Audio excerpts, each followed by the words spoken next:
I had met some people at MTN at the leadership level, and I was recruited to be the Chief Technical Officer of MTN Nigeria. And after almost 25 years here, packed up my bags and went back to Nigeria. Lasted only 6 months with MTN because I felt I came back for a greater purpose than my work was able to provide. And they looked at me and said, I mean, you upended your life to do this. Are you sure about this decision? But I felt, after all these years working in the United States, I really wanted to give back in a fundamental way to Nigeria. So we tried to privatize Nitel, which is a Nigerian government-owned phone company. And again, we're not really successful. I spent about a year doing that. But in that period, I really realized some of the infrastructure challenges we had in telecommunications and the huge digital divide that existed with West Africa in terms of gaining access to the internet. And you see all these young people walking the streets aimlessly and say, well, if a couple of them could just get access to the internet, perhaps they could educate themselves, acquire some knowledge, do something more meaningful. And that just really fueled my motivation to do something. I met some wonderful people, including the founder of GTB Bank, who's Mr. Fola Adiola, who's the founder, chairman of my company today. And with their support, founded Main One, raised $240 million, built the submarine cable, and really continued to provide infrastructure services to West Africa, to the mobile operators, to ISPs, to institutions. So we don't do retail. You can't buy a recharge card, but certainly a lot of the traffic and the internet revolution and growth that you're seeing across West Africa is being driven by Main One. We provide services into 10 countries in West Africa where we have infrastructure services today. Impact, the most impactful thing is seeing the young people whose lives are being transformed. There's one guy who's a security guard from Ibadan, not college educated. He runs a digital media company today, has global funding, recognition. You see the Andelas, the Rocos, the hubs, and what technology is able to do. There's still a lot of work to do in our region. There's still a lot of work to do in Africa. It is tough to do business in Africa, but the fulfillment and the ability to impact lives and transform when you stick with it and you do that work is very powerful. And I know that to a lot of my brothers and sisters in diaspora, itching for that opportunity. Get involved. It takes some sacrifice, but the impact and the mission that ACF is on definitely is God ordained, and I'm sure you will be successful. Amen.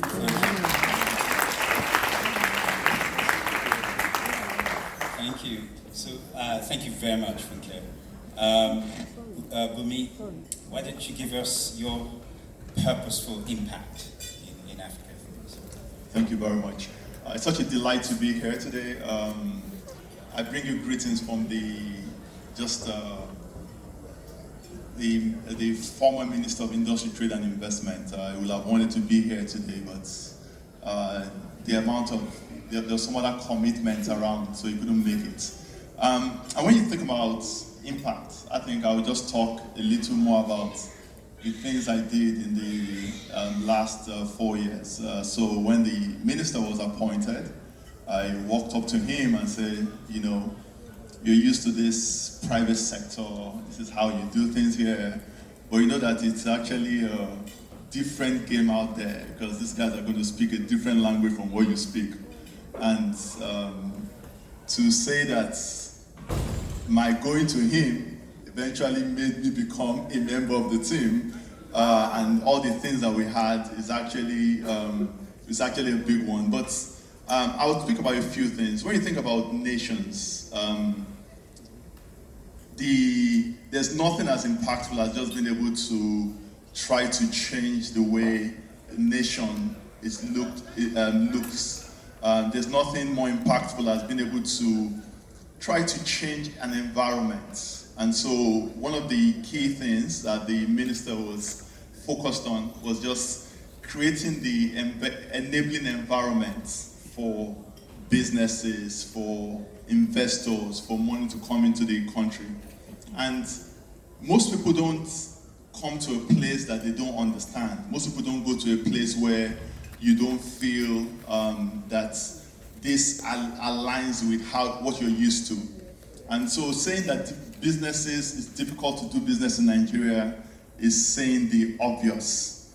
But coming into government about 4 years ago, one of the things that was obvious was that you had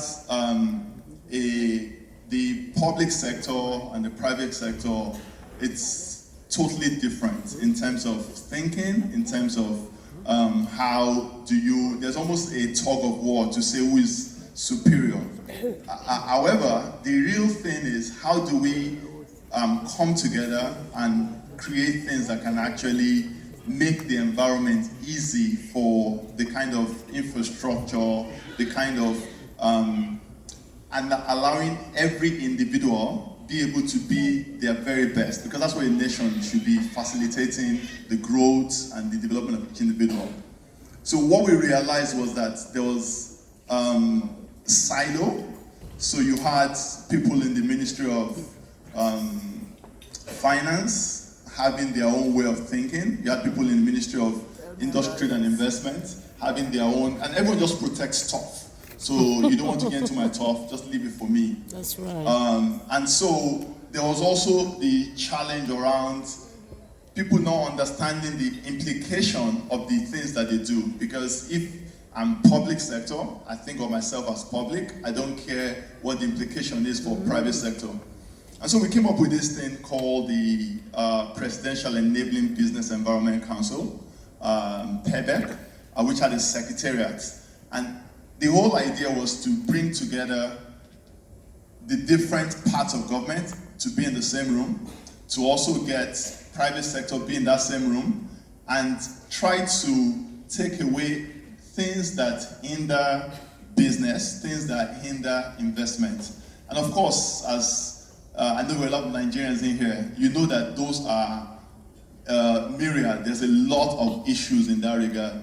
And so we decided to pick up on 3 of those, which was ease of movement of people, ease of movement of goods, and just around things around procurement in government. And because of the work that we did, Nigeria was recognized as one of the top 10 reforming countries in 2007. We saw a movement on the ease of doing business by 24 places, where Nigeria was actually moved from, I think it was 169 to 145. There's still a lot of work to do, but it showed that with purposeful engagement, you can actually see things to move around. And for me, it shows that when we come together, there are things that can be done, even though it looks like it's all tough and difficult, but little things here and there can actually help in trying to move the country and move the nation in the direction that we want. Awesome, thank you very much. So everybody here has had purposeful impact and they've had big intentions. Now, you've heard a lot about the African Christian Fellowship today, about how our vision is to model integrity, excellence, and compassion, and to mobilize and empower Africans worldwide to impact their generations and Africa. And given the fact that you've heard that there are many chapters that we have around, what's your, if there's a word of advice that you would offer to us as a body, where we want to make an impact in the diaspora, what would that key word of advice be? Okay, if you don't mind, Stella. Thank you. One word will be, we should stop procrastinating. We should just do it. Enough of the talk. We are hearers, and also let us be doers. Yes, especially going to Africa, it is tough. Like you said, I mean tough. Yeah. As for me, I have to hear from him. And if he says go, I go. Amen. So fear, we need to remove it. Yes, there's security issues, but people are still there. Yes. But there is one thing that ministered to me each time, and that is, I look at ShopRite. If ShopRite were to start saying there's security in Nigeria, there's no security, there's a problem, there are issues, it cannot be done, I don't think we will have ShopRite today.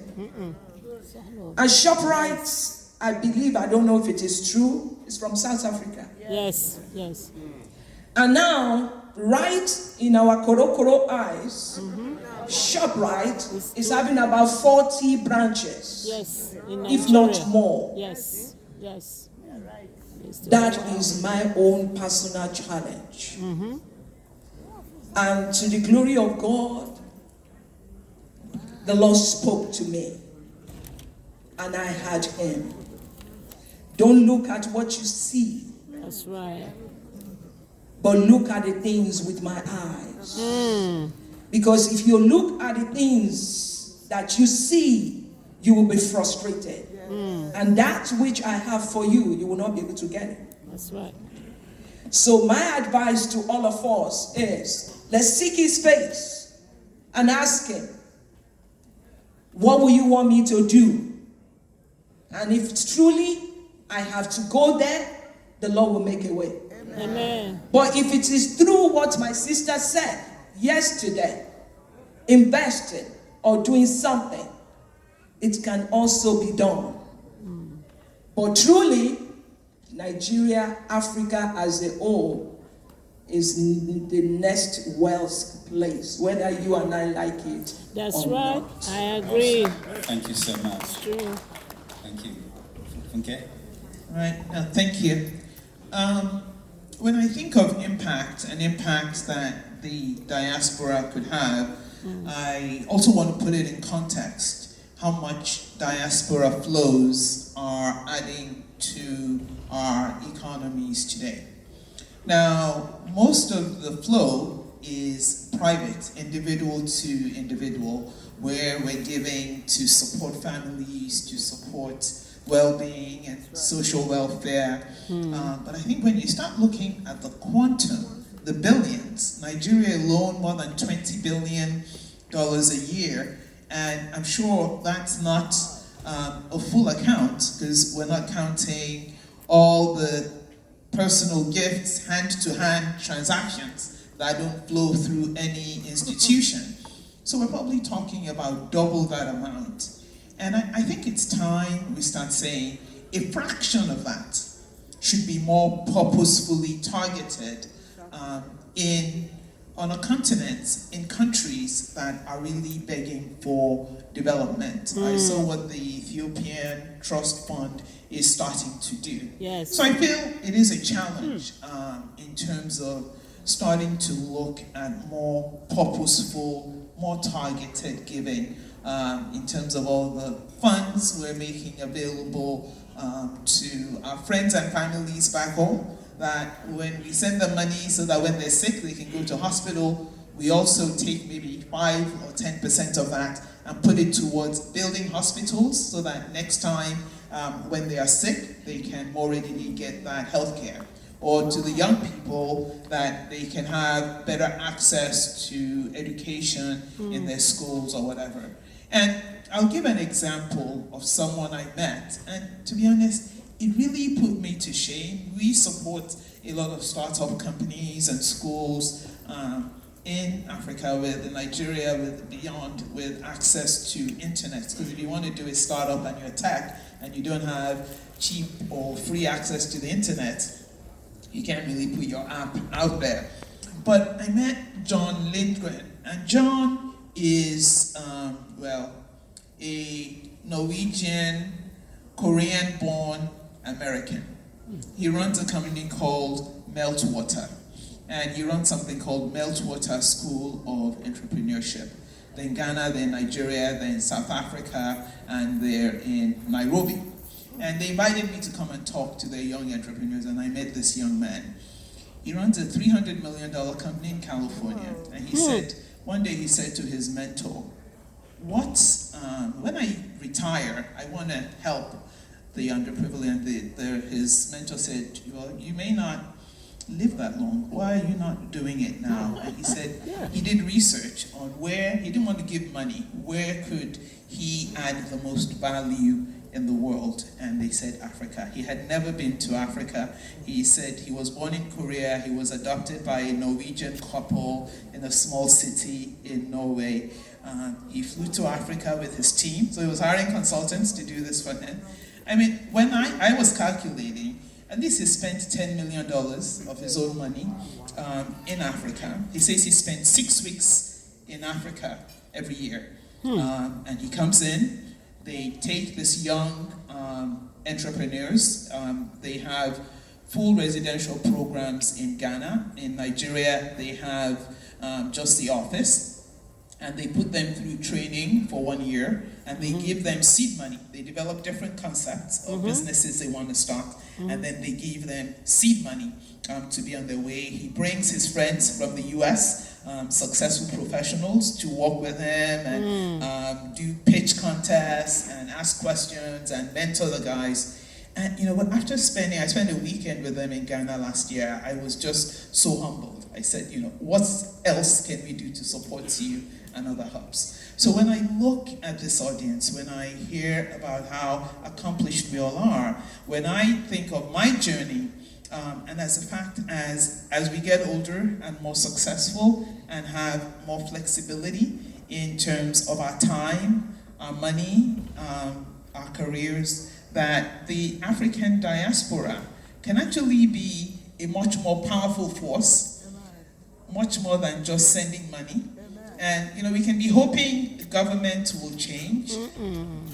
Yes, government will change, but government will change when they have reasons to compel the change. And reasons to compel the change is a vibrant private sector, strong enough Nigerians and electorate that will hold whoever is in government accountable. If there's no one to hold them accountable, the change will not occur. So it is our responsibility to work together to build up that society as we have the opportunity. It's going to require a little bit of time and a little bit of money, but I believe as people who are enabled, who have been blessed, and who are called by God, that certainly the African Christian Fellowship members have a lot to contribute. And if you're younger, you're still raising your children, you really cannot do that, then you can give a little bit of money, a little bit of Starbucks money, as someone said yesterday. Forgo 1 cup a week, and you see how much that makes in a year in Nigeria, and help to transform. When that money is given purposefully to transform our society. That's what I think. Thank you. Thank you so much. I think I'd just like to build on that point. We spoke about it. I think it's, just put it in perspective, the amount of remittances that come to African countries have actually become a major part of even the GDP as a proportion. So if you look at countries like Liberia, Comoros, Ghana, even in Nigeria actually, the remittances is actually more than how much we get from oil, right? So it shows that there is something about those things. But to build on the point that Mr. Opeke just talked about, when you talk about becoming a force of nature and trying to be purposeful, I think one of the things that the African Christian Fellowship can think about is how do you bring it all together as, as a pot, so that it's easier for you to be able to make those impacts. So if each and every one of us putting in all those ones in those other places, people don't realize that it doesn't come together. We have all kinds of tools these days with crowdsourcing and all that. Why not come up with something where we will put together and be able to fix and do for a particular thing? We talk about the challenges that Africa has, infrastructure challenge, Security. hospitals, healthcare, education. In my mind, the reason why you have all those challenges is also the opportunities that you also bring forth. The under-penetration for all the things that we need creates those opportunities that will actually be able to bring forth the kind of returns that we have. And so we need to stop to look at it as we're just giving aid, we're just helping, trying to make things happen. We have to start to look at it as it's an investment, because it also changes the mindset. When people realize that you're actually putting money for a return, it brings in the discipline to be able to do the things that they want to do. If you're going to build an hospital, it's not as if it's free. People are paying for it. But of course, you might not be earning the kind of money that you want, but at least there's some money that comes back. And that puts pressure on the management team and all the guys that are there to know that this is not just for nothing. Like David was talking about, he said, I won't give something that doesn't cost me anything. I won't give the Lord something that doesn't cost me anything. When you realize that there's something that you have to give back, there will be the discipline to ensure that you run it sustainable, and that money can then help to do other things also. Thank you. Thank you. Awesome insight. Thank you very much. So we heard we heard from them about really going for it, about being thoughtful in approaching, and also about us coming together, right? And one key theme that has been emerging and we'll explore, not just at this conference but beyond, where we'll act, to your point, is the notion of creating a funding capability, whether it's a trust fund around investment, a trust fund around development, and to see how we can couple our resources. We want to explore that. That's perhaps one of the outcomes of this. But before we do that, I'd like us to, before we explore that more, we can start raising the money now, actually. But before we do that,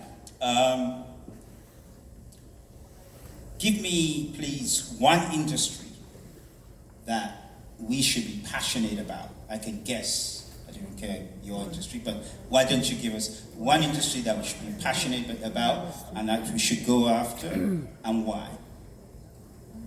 Well, you said it right. Sorry. You said it right. Healthcare. Okay? For some of you might not know that, of course, there are about 200 million people in Nigeria, and about 2 million are with cancer. Too many cancers. And cancer is becoming like flu now. Yeah. 80% of that population die in Nigeria.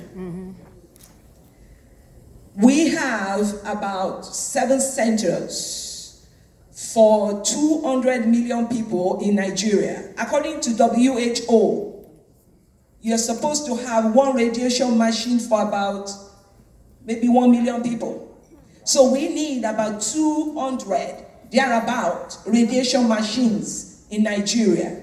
Right now, there are about 7 centers with only Enugu working, Eko just started working, Abuja up and down, and the one that the Lord just made available that just started.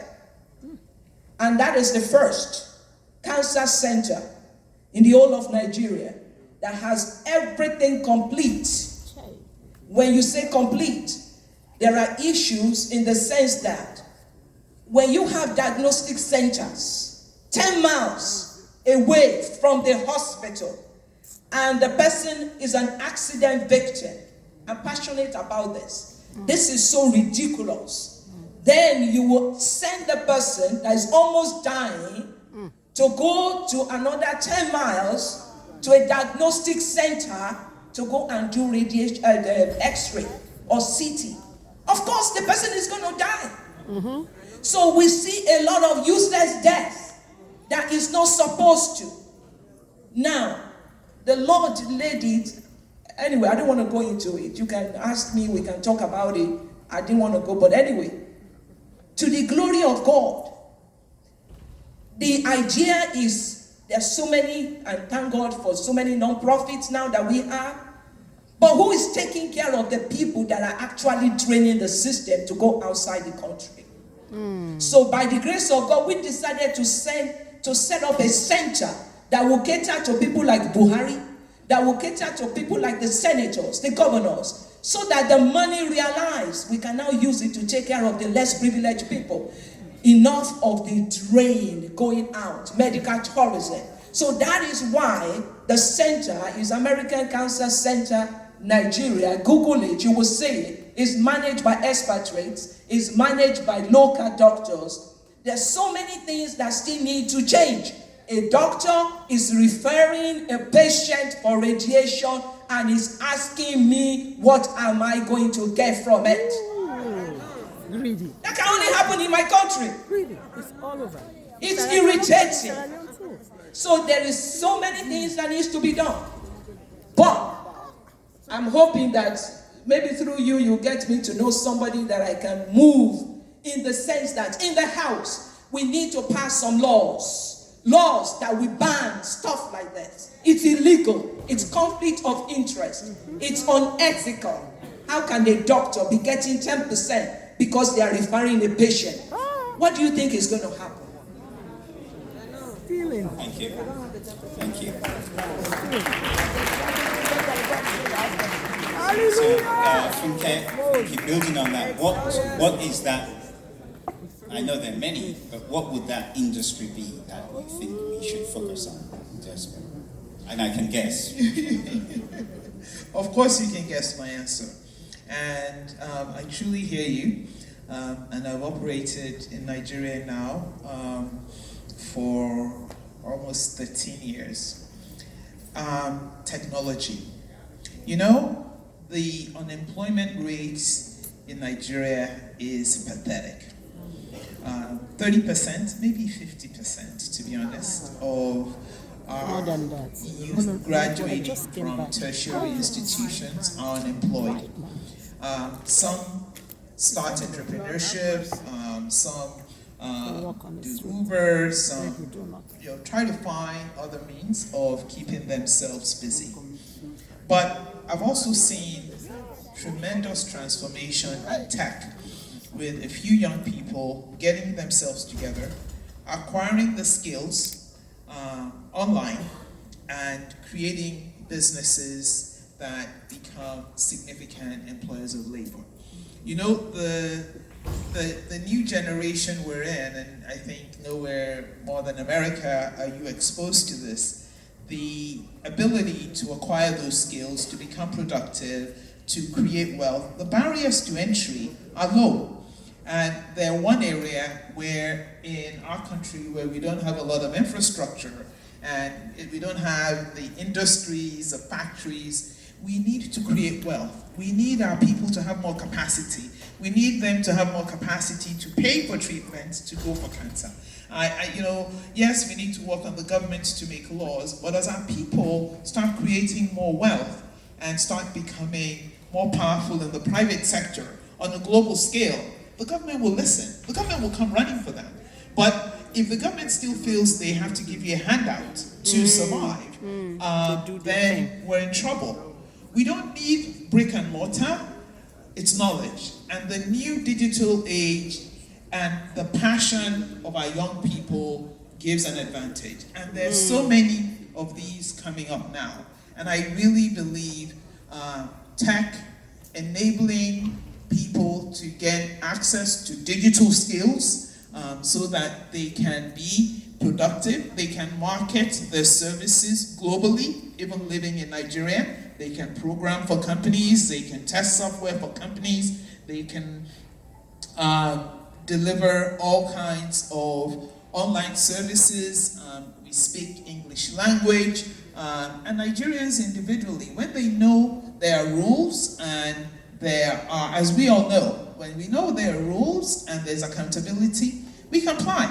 So the rhetoric about you can't do outsourcing in Nigeria doesn't work because people are doing it successfully today. So I think looking at areas to foster that kind of collaboration, to support some of the startup companies, the hubs, to support education in digital skills so that people could be more relevant to the global job requirements in the 21st century and really create wealth that makes our society, people in our society, more capable and really apply that technology to some of the social areas, be it healthcare, be it agri, be it solar and energy, where the use of technology is also transforming that area today. I think are really great areas of opportunity and investment all across Africa.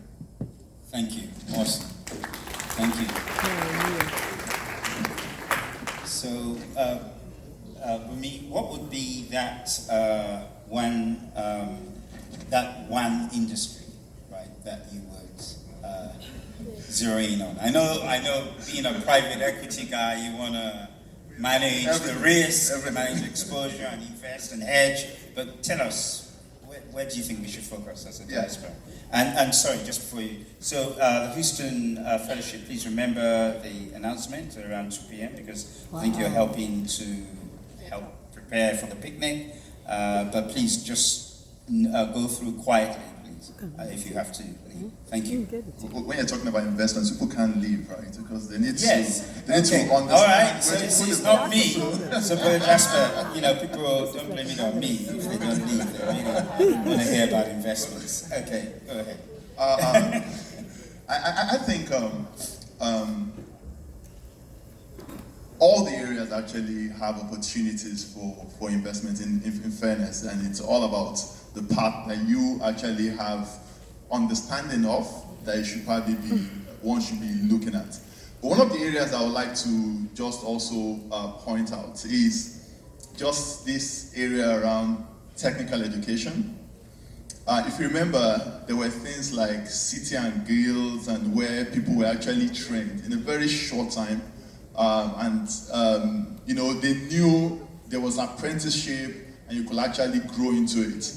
But over the years, we've had instances where this has actually been just decimated. And the job crisis, it's a big issue.